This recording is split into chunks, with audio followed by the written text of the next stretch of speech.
right, she's coming up. Cool. All right, guys, we're live on Facebook and YouTube right now. We're going to be recording an episode of What Are You Made Of with Mike C-Roc. And I have a special guest here, Mike Szczesniak. He's going to be telling them about what he's made of and getting into some great content here. Bear with us. We're going to get the Zoom up and recording and we'll get started.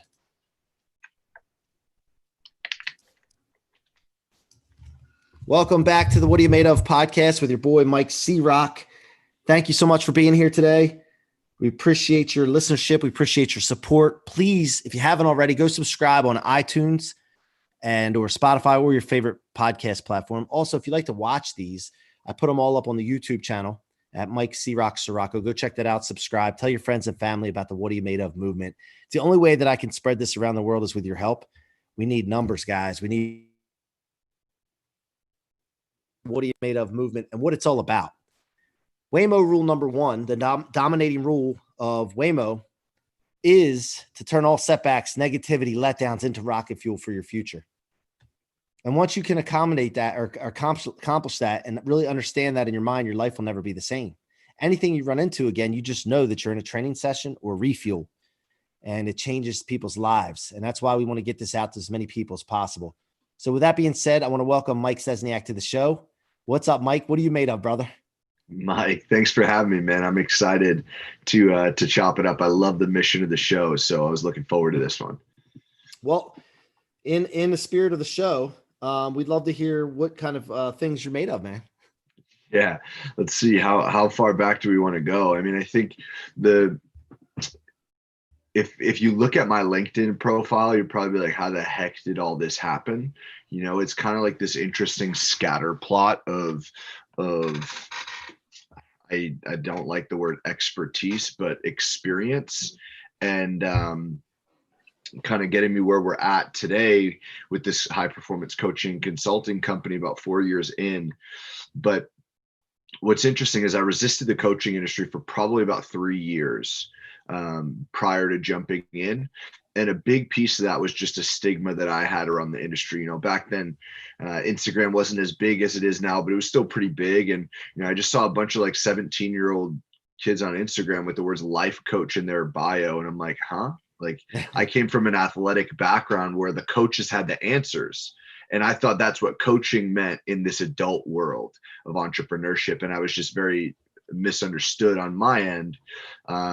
Having the answers and providing them is really consulting, which we do from time to time with some of our clients. But the coaching world is helping figure out how to navigate breakthroughs. I didn't understand that, and I resisted it for a long time. But early on in my journey, if we were to backtrack even further than that, I spent about 6.5 years in corporate as a software engineer, building and growing a software engineering career in Manhattan, in New York City. And you know, that's how I funded all of my business endeavors. I started 3 different companies while I was at my last company. I spent 5 years at the last company. By the time I left, I was a senior engineer, engineering order processing systems. But early on, like that climb in corporate was very, very linear. Every year was a big pay raise or a big promotion. And on the outside, it looked like I had it going on, right? Like I had all the targets that we were striving for, the things that we want, right? Like 6-figure salary, luxury apartment, senior title, all by like the age of 25. But behind closed doors, when we hear these stories so often nowadays, we realize that that's not really what was going on. And while it was beautiful on the outside, behind closed doors, I was struggling a ton with anxiety and panic attacks. And for me, it was like a year-long journey. When you were 25, like you were feeling that at that moment? Yeah. Wow. Yeah. 2024. It was 2000. 20s? Yeah. 2014, January 2014. So that must've been, I was 23, like almost 24 years old. And it, like a lot of that for me stemmed from high achiever, feeling like I need to do more, right? Having massive goals and thinking that I was looking at like the blueprint, right? I didn't realize social media was a highlight reel. But how that all pieces into right now is after about diving in for a year-long journey of going to the doctors, getting my chest x-ray, doing breathing tests, like I thought it was a physiological issue. I thought something was wrong with my lungs. I didn't know what was going on. I had never heard what anxiety or panic attacks were. Didn't know anyone going through it. Back then, it wasn't cool to talk about mental health on social media. And you pair that with the mindset I had of like, I thought I was looking at the people that had what I wanted, and I thought I was looking at the blueprint to get Right. there. Right. I didn't realize that no one was sharing the L's that they were taking. Right. Those became Dude, this very yeah. like dangerous combination for me. And it got to the point where like I realized I had no clue what it meant to be productive. I thought it was like being busy, checking things off a to-do list. I thought if I wasn't working 47 hours a day, I wasn't being productive enough.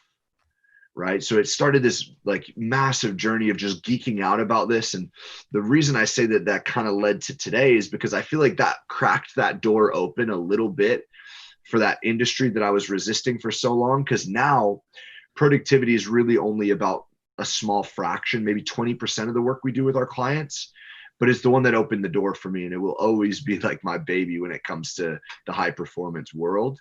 And that played a huge role for me. So talk Yeah. about like Yeah. Wait a minute. setback But into the problem that you had there, and I talk about this a lot, is the journey to success is invisible for yeah most. And so that's one of the things that, as I set out on this, what are you made of movement, I already have my goals written down, my vision, where I want to go. yeah It's not a matter of belief that I'm going to get there for me. It's a difference. And I talked about this recently more than anything is a new thing that I'm talking about is knowing is stronger than believing. And so I mm-hmm. know where I'm going. And when I know that where I'm going and I have that already, now I said to myself, okay, I want to share my journey, the struggles, the hurdles, the wins with everyone and document it all over the place. yeah And so because of that reason right there, I know there's young people that are trying to there's not even just young people, there's older people trying new things and they run into a hurdle. They go into a setback. They have anxiety. They have mental blocks, like mental, like I go through it sometimes myself now, still to this day, where I self-doubt. All that stuff is natural, man. It's all normal. Now, yeah anxiety, not necessarily with your chest, but it's all stuff that people go through. And yeah even the most dominating, successful people in the world. So the journey has to be made more transparent. I'm on a mission to do that. And that's what you're talking about, right? yeah completely agree. And I think intrinsically this became part of my mission, right? Because I knew what it was like to not see that, not have that transparency everywhere else. So, I do my best to be as transparent as possible with my journey and like what it's been like walking away from that cushy engineering role and all this sort of stuff. And like just highlighting the stuff that we don't see all the time. Like we see sunshine and rainbows in entrepreneurship, which is just not true. You see like the photos on Instagram where people emptied their savings account to have a bunch of cash on their lap in the middle of this rented Lambo. It's like, Right. man, that's not what it's about, and that's So, also like it's not always going to be wins. So yeah, I so, completely so, agree. so when you made the move, Yep. did you just make sure you had enough money set aside to get into entrepreneurship? Because you're not going to make money right away necessarily. Yeah, and I didn't. Right. um, So how did you, like, for those watching that are working for someone else and would love to go work on their own, but they just are scared, they think, and then that's what traps them. yep. Like, what did you go through? Yeah, so I was creating from like pretty much day one at my last company.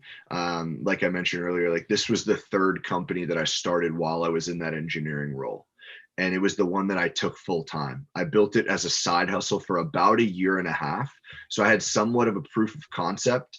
Kind of screwed myself over on that because I ripped it to the floor and restarted and rebuilt the model completely differently. So I wouldn't advise doing that, but I had been building it for a while.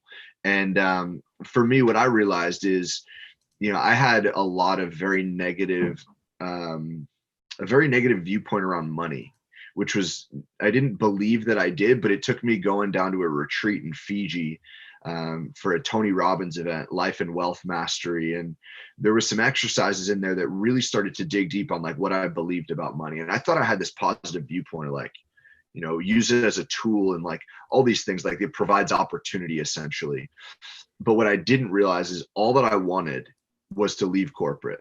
And Right. the only thing in the way, the only target was like, I got to make as much in my business as I do in my corporate job, which I was making a lot of money in corporate. And that becomes very difficult when you're doing the 5 to 7 a.m. and 7 to 11 p.m. hustle. Right. So intrinsically, money became everything, which is obviously not a very healthy mindset. And before I left Fiji, I put 2 hours on my calendar for when I got back to the States to really get accurate with my mental, or like my financial picture. Like, what did it look like? Could I make it happen right now? And if I could, how many months worth of money would I have? Like, what's my runway?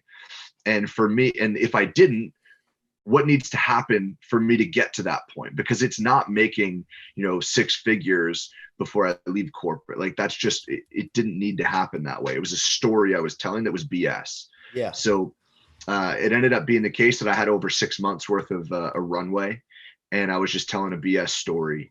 And I gave my notice about 6 days after I got back from Fiji. And what was that feeling that you had? It was scary as hell at first. And I think that's part of it. Part of it becomes from, like, I'm just like, I like to be part of a team. And the company that I was with in corporate, like, we had experienced, they announced 2,000 jobs cut the year before I left. And most of them were my friends. So, like, by the time I left, there were only 2 other senior engineers at the company, and both of them were on my team. Our team had stayed very, very tight for those entire 5 years that I was there. So it was like a family, and I felt bad. I actually gave a 6 weeks notice because a project we were working on was really important. So that part was really difficult for me, but the freedom aspect was like crazy. I would say the difficult part was doing that. And the only reason I took 6 days to do it is because I wanted to go home and talk to my folks, because I was going to visit, because it was actually my birthday and my sister's birthday in Fiji. So we were going back to celebrate. And I wanted to be like, hey, this is what I'm going to do, not this is what I did, and just involve them in the conversation. And my parents always supported me, but like, they definitely didn't think as entrepreneurially. And my mom, like, straight up looked like she saw a ghost when I first told her. Yeah. But That's the danger of telling them ahead of time, dude. Like, when I'm thinking I was, about that. sorry, continue. No, when I'm thinking about that, a lot of times I like to make moves and then tell people what happened afterwards, because I'm afraid that the people around me don't think as big as I do. Yeah. And they could talk me off off of my mission. Yeah. At that point, I was so, like, I wasn't including them in the decision-making process. Right. I was including them in the conversation, Mm-hmm. if that makes sense. Yeah. So while my mom looked like she saw a ghost at the beginning, by the end of it, because, dude, at that point I was 27, like, no family, no kids. Like, it was the time to bet on myself. And by the end of that conversation, everyone was in agreement. So I think at that point I had really instilled, like, they had 27 years to realize that I don't think the same as other people, and that, like, I was going to do something more than engineering, because they knew it. They saw me, everything that I was doing outside of the corporate world. So I don't think that there was any opportunity to really, really sell me on another idea. It was just like a respect play for me, the way I saw it. Yeah. But yeah, that was the only scary part. Once that conversation was had with my boss, it was one of the more liberating feelings I've ever had in my life. Now that freedom that you get and that feeling can be dangerous too, because when you have that freedom, now it's all of a sudden it's Mike has to hold Mike accountable. There's not a supervisor or team or any of that. It's accountability lies on me now. Yeah. And that could be dangerous as well, right? Dude, it was mind blowing to me how long it took to find a routine that felt good. Right? Like, for me, when I was in corporate, freedom was like being able to work out during the day. Like, that's all I cared about.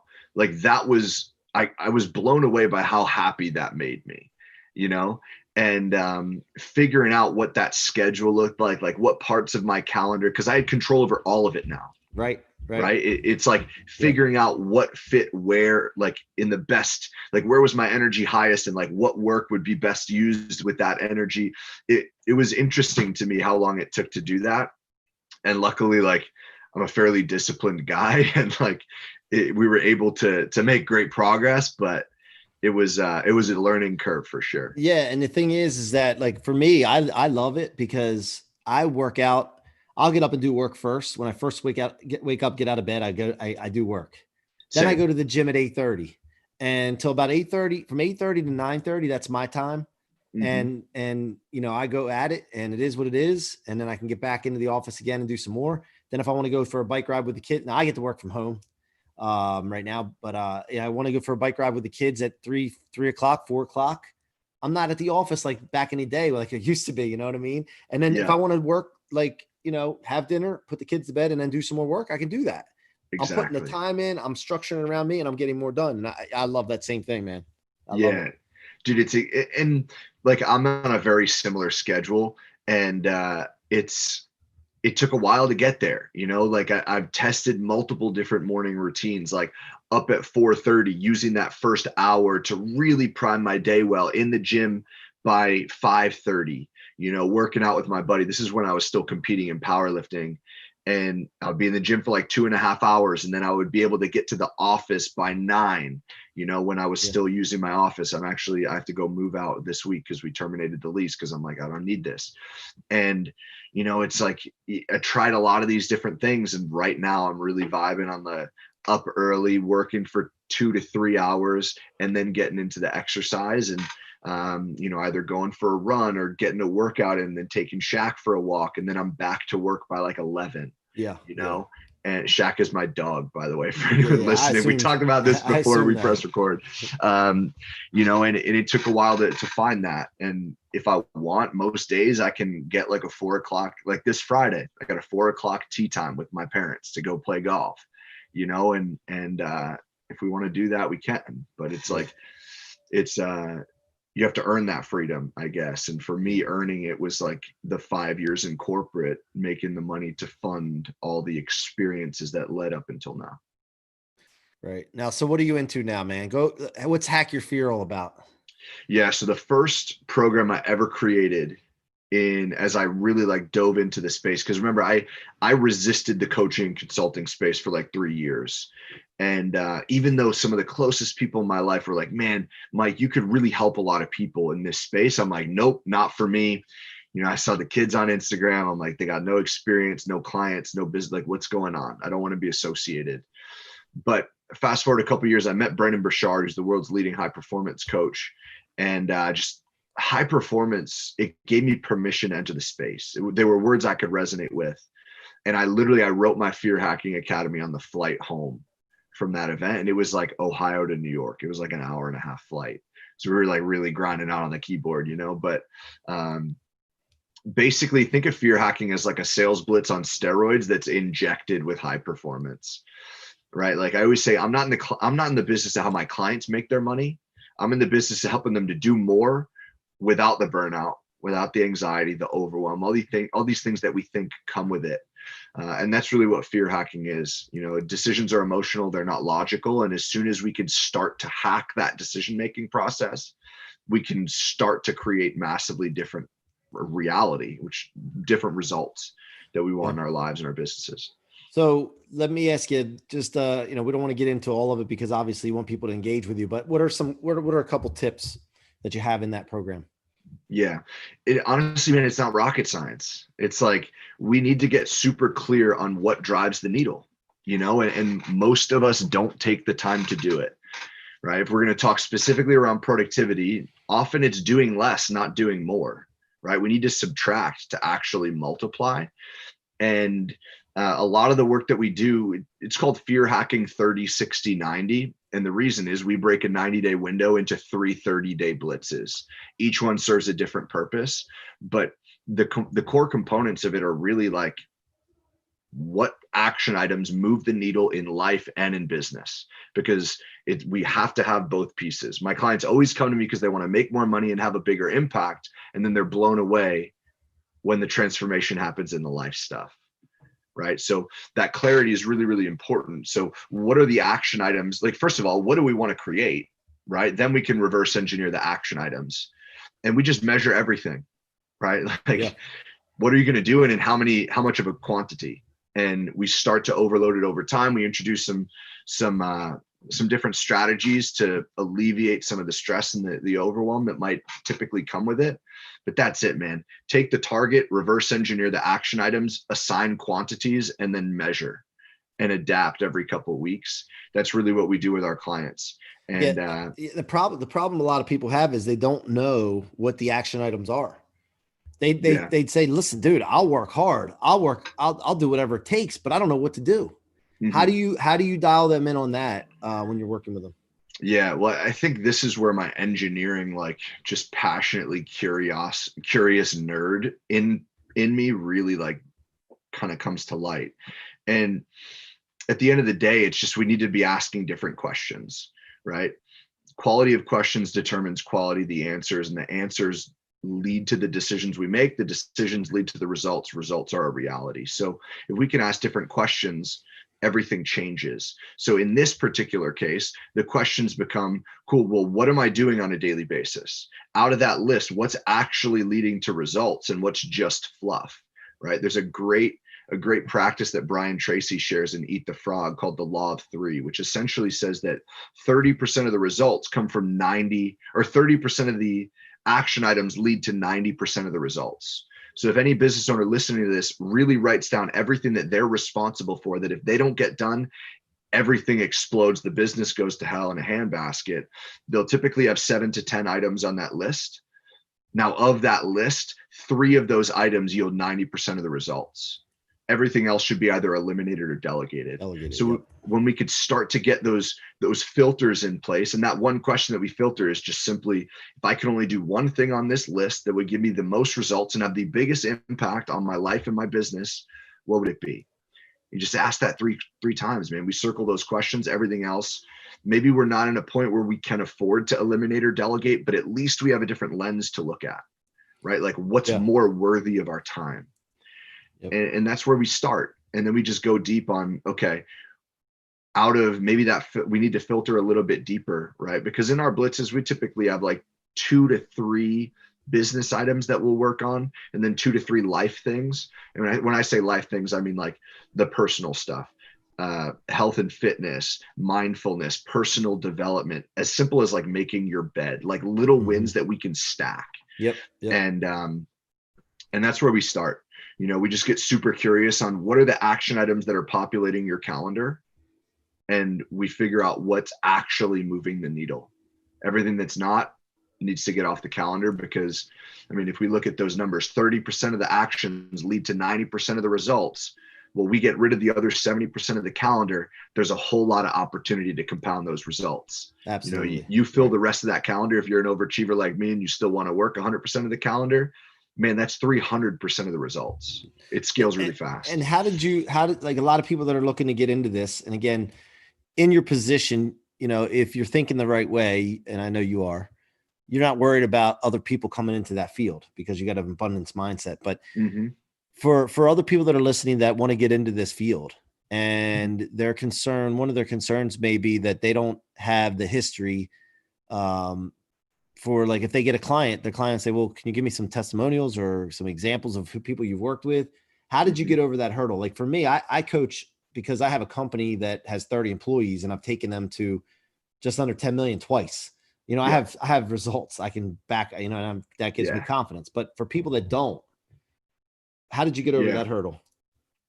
Yeah, well, honestly, man, so fear hacking is where I started, and I started to build a company. And a lot of that was testing out with 1, undercharging, right? Getting people in the door. 2, bartering services to get more client testimonials and results for people because I knew this stuff worked, man. Fear hacking was built around a practice that I literally deployed for myself in my personal life. I'm like, wow, that worked. What happens when I point it at the business stuff? And I'm like, wow, that worked even better. So I knew that the stuff worked. I just needed to get results for people. So that's where we started. And for me, I still wasn't that confident selling it. So what I did, and this is just the route I took, I'm like, cool, well, I got into this world because of Brendan and his company. Let me go and invest and get certified there, right? So I had a validated system that people pay Brendan north of 7 figures for. I'm Mike, and I don't charge $1 million for it, you know, and then you start. And again, with that system, there was also a lot of bartering services, getting people in the door because I knew that it worked. And when I could get people in the door, I then had results that I can go and sell with. And it just started there. So, I would say, if you really believe in the system that you're working with, find someone that you can barter services for, or do a paid beta. There needs to be skin in the game. You can't give stuff away for free in this industry. It's just a sad reality. People don't take it seriously, and then it's a waste of everybody's time. So those are the two routes that I would take: barter services or do a paid beta where it's a much lower cost of entry, and just get people stupid results. And when you have that, use that to fill in your next enrollment period and stuff like that. Yeah. And then when you get a prospect, do you have it like a consultation with them to make sure they're right for you? Not whether you can sell them or not on yourself and your program, but if they're right for you, because a lot of times people come into coaching situations and they're here and they only want to go here. Yeah. And it leaves you very, very little room to do anything with them. Mm-hmm. Or they might want to go here, but they're not willing to do the work. So you could have the best program in the world and they don't apply it. And then, you're not going anywhere. But so how do you handle that part? Yeah, honestly, man, that's part of the sales conversation. It depends on the product offering, right? For some of the higher level stuff, we'll do strategy sessions and stuff like that. And in the industry, a lot of people call it a strategy session and then it's just a sales call, right? Which is pretty frustrating, to be honest. We'll do actual strategy sessions, generate breakthroughs. And that's kind of getting a feel both ways, right? Because there's so many different flavors of coaching. But in some of the lower ticket stuff where we're doing like enrollment periods, that's part of our sales conversation. And we're just very careful with the sales guys that we brought on board, because overselling it gets no one any victories, right? Because your clients are going to be pissed off. They're not going to re-sign, right? They're sure as hell not going to tell anybody about your product or service. If anything, they are going to say stuff about it, and it's not going to be good because it's going to be nowhere near the results they wanted to get. Right. And I think that just needs to be a transparent part of that sales process. Like, what do you want to create?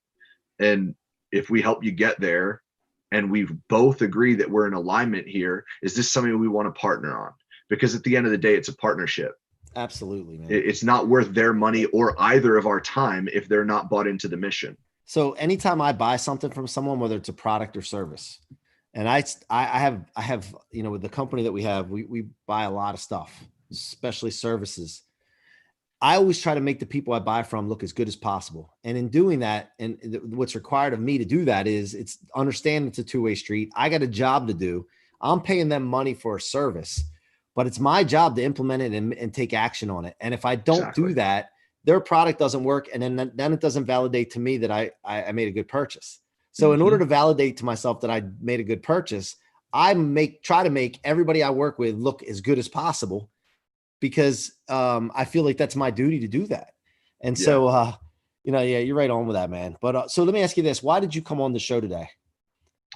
Dude, we had some mutual connections that spoke extremely highly of you. And I was like, man, I'm excited to connect with Mike. Plus he's got a great name.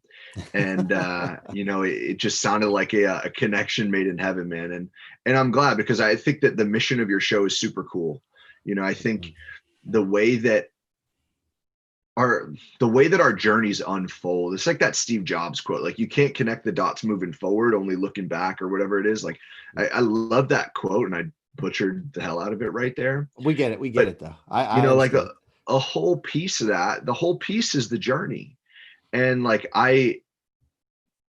my journey is a little interesting, and I thought it might be an interesting fit, but I love the mission of the show, man. And I was honored to be a part of it. Thank you, man. Thanks for having me. I appreciate you coming on, and I believe I'm coming on your show. I'm fired up for that time for that soon too. So we'll look forward to bringing the What Are You Made Of movement to your audience. But now, how can my audience engage with you or get in touch with you, or what kind of services can you offer them? Yeah, plug away, by the way, because man, when people come on my show, I want them to be successful as possible. Any way I can possibly help them. So I appreciate that. If the conversation's been valuable, like, the best place to get more content is the podcast, which I'm fired up to have you coming on in the next couple of weeks. It's just the Results Engine podcast. So wherever you're listening to this, we don't do a ton on YouTube or Facebook. So if you're watching the live play, like, go to a podcasting platform, but just search the Results Engine podcast. We do 2 interviews a week and 1 like tactical solo episode every Friday. So we're doing 3 uploads a week over there, which I'm fired up about. It's one of the biggest pieces of content output for the whole company right now.